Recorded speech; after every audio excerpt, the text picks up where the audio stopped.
The Kia EV6, Kia's all-electric crossover. They call it a crossover, but that's more about its shape rather than its size. No body shaming here.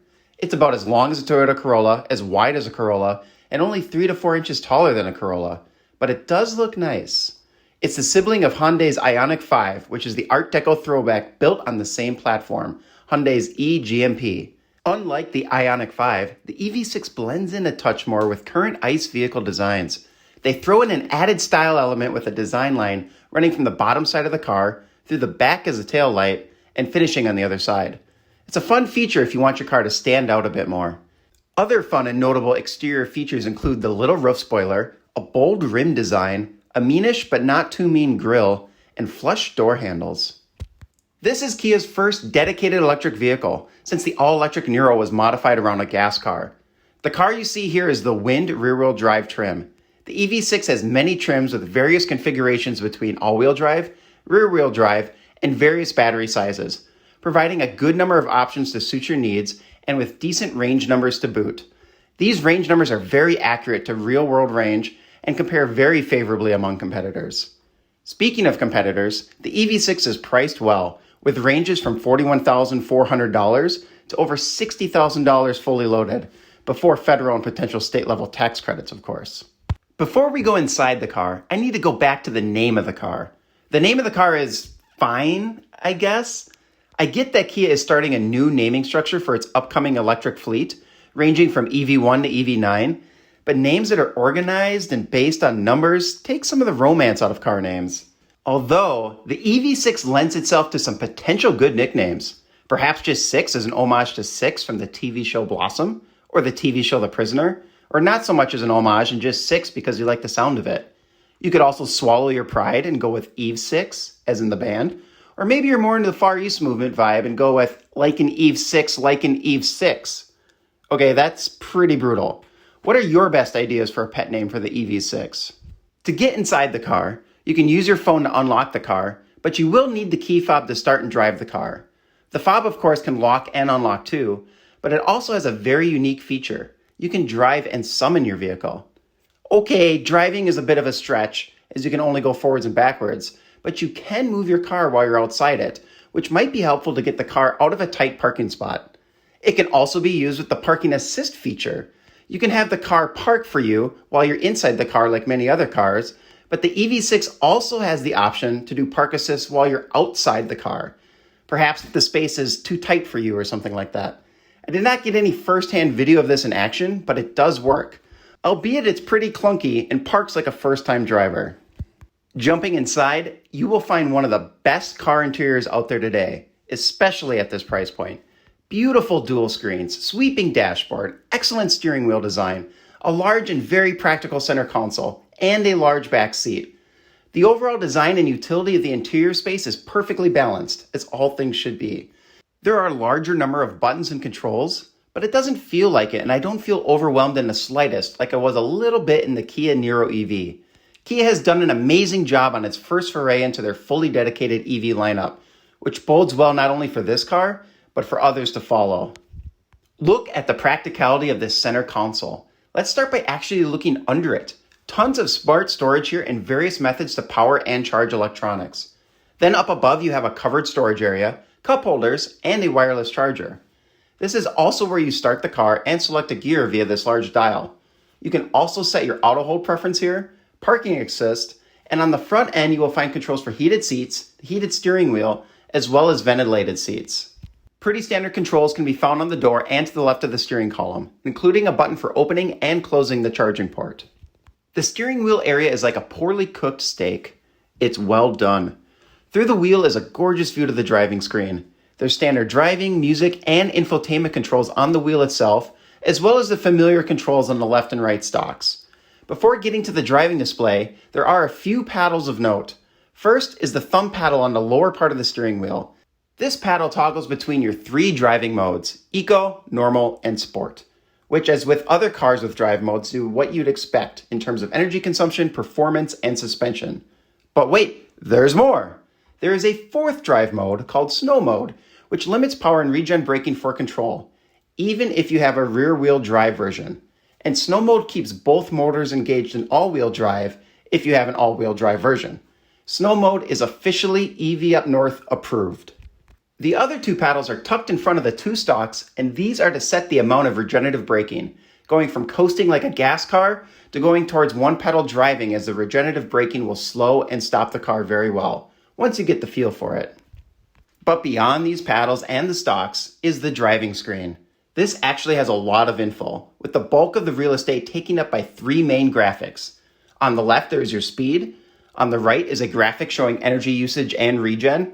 And the middle area can carousel through a few different visuals, including a virtual image of your car and others near you on the road, a compass, a motor usage visual, and navigation.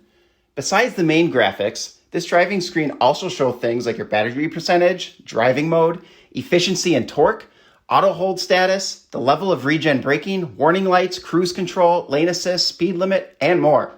This display is very handy, especially for those that are turned off by the Model 3 and Model Y's lack of display beyond the steering wheel. The center controls are very interesting in this car, with the controls not only operating as a touchscreen, but the controls on the touchscreen change depending on if you're setting the climate or setting your music. This then leads us to the main infotainment screen, which has an enormous amount of menus, submenus, visualizations, bells, and whistles. Pretty much anything you could want to see or change as a setting is in there. One of the cool main displays here is the battery range screen. This shows you how much range you have until empty, and even shows you what the adjusted range would be if you shut off climate control.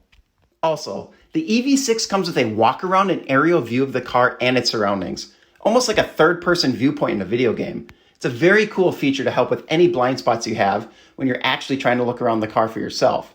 And as alluded to earlier, here is where you can do parking assist, where you have the option to have the car park itself with you either in the car or outside of it. There is no shortage of pages showing your route and navigation, battery and range info, music options, climate options, air purification, and countless settings to control the aesthetics, layout, and options of all of these.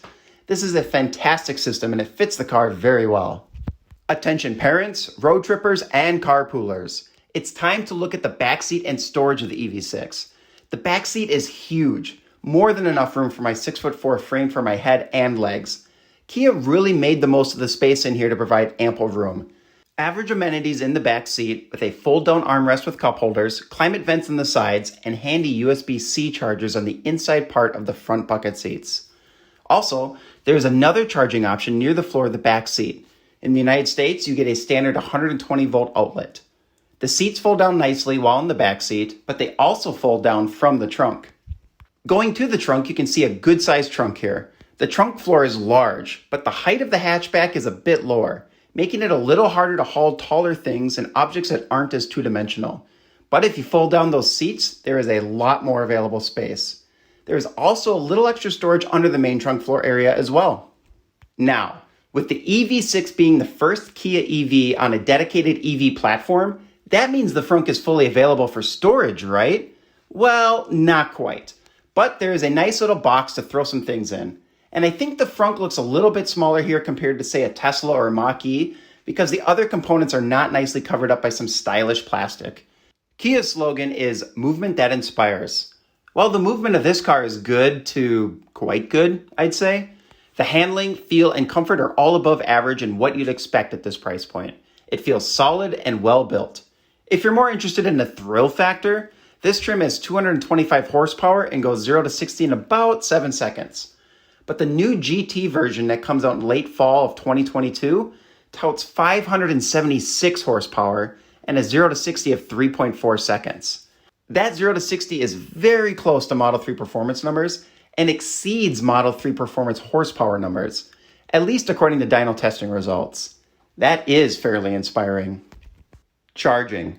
If you were skeptical of the EV6 being better than other EV competitors, this is where it might win you over. If you already thought this was the EV for you at this point in the review, this is what may push you to order yours in the next 10 minutes.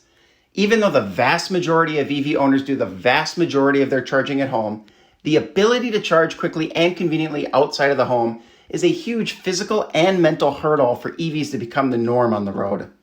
The Kia EV6 is currently one of the fastest chargers out there, approaching Tesla's supercharger rates on some DC fast chargers. Kia claims that the EV6 can charge from 20% to 80% in 18 minutes. In ideal conditions, of course, receiving charging speeds of over 200 kilowatts. Basically, the charging speed of the EV6 is way faster than most rivals like the ID4 and Mach E, charging 2, 3, and over 4 times faster. The only possible downside is this faster charging might be harsher on the battery's long-term health if the engineering isn't solid, but time will tell on that. Ford and other manufacturers claim they have purposely governed their charging speeds to protect the battery and claim they can charge faster too. Either way, it's impressive to see Kia's first dedicated EV platform charge at this rate, and exciting to see what advancements can be made for their future models. This being EV up north and all, we need a winter perspective on this car. Clearly it is not currently winter while I drove this car around. Perhaps I will update when the snow flies. But I can say I have no doubt that this car will be fine in the winter. There are trims with all-wheel drive and heat pumps, both of which are extremely helpful in terms of ice and very cold temperatures. The EV6 is as heavy or heavier than a Model 3, depending on the trim, and the EV6 has a slightly higher ground clearance, which will help driving through snow. The car also comes with heated seats and a heated steering wheel, which is not only comfortable, but helps save battery energy by not having to heat the car as much. There is also a winter mode that includes a battery heating system to warm up the battery for more efficient use and charging. And also, there is snow mode, the driving mode that limits the acceleration and regen braking to help avoid slippage and skidding when starting and stopping. Kia has not only built a really solid EV, but one that is ready for harsh winters. I think the EV6 is really good, fantastic even. It's solidly built, drives well, has an exceptional battery, amazing tech, great performance, snappy design, all while being fully capable for daily life in a place that has winter for 6 months. If you're thinking of getting your first EV or looking for your next one, I strongly recommend getting behind the wheel of one of these and see what it's like to feel so fly like an EV6. Until next time, we'll see you up north.